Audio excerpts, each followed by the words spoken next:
I'm going to do just a general overview of the My Team um, page that defaults when you first click on the My Team area.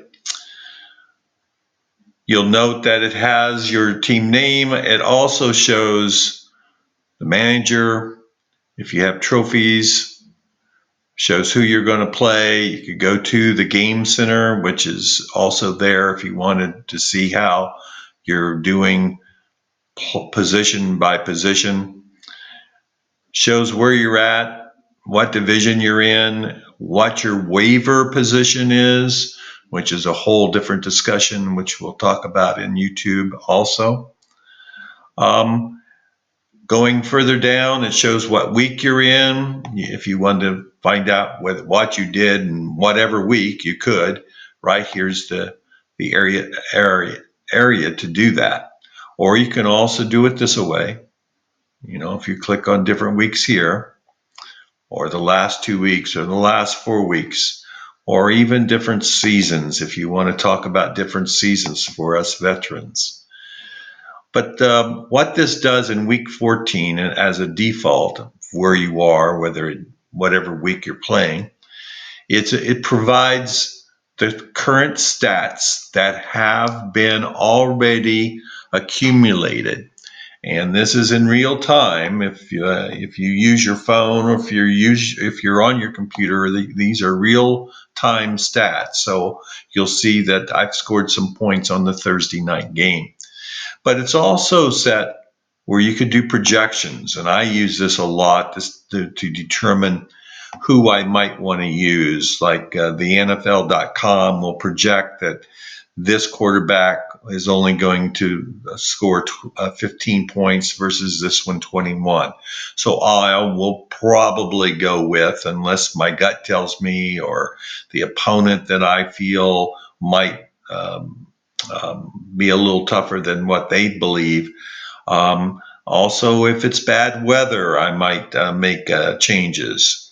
But it's at least give you a guideline of who you can start by the projections.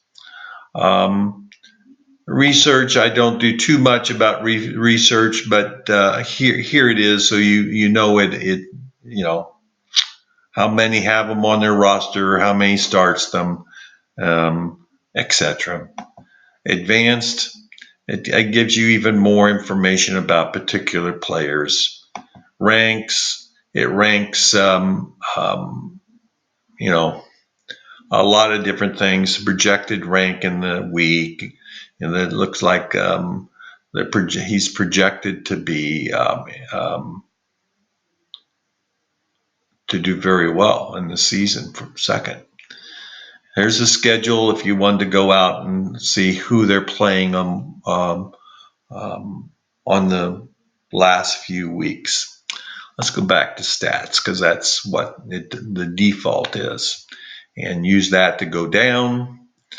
This is your starting lineup. These are the people on your bench. This is part of your starting lineup too, kicker and defense. If you make any changes, I'll show you how to easily make a change, and this is the page that you use to make changes. You'll note that next to a person's name, there's this gray box, and if I hover over it, my cursor does a different thing. I can't do that for this particular player, running back, because Josh Jacobs played Thursday and scored 24.80 points. I think he did well. But if I wanted to change, for example, I want to change my quarterback, I'd simply click on that, and you'll see an up and down arrow, and correspondingly there's an up and down arrow there. I would just click there, and you'll note that that person's been moved. For it to take effect, though, this submit button is like a save button, so I would have to hit submit.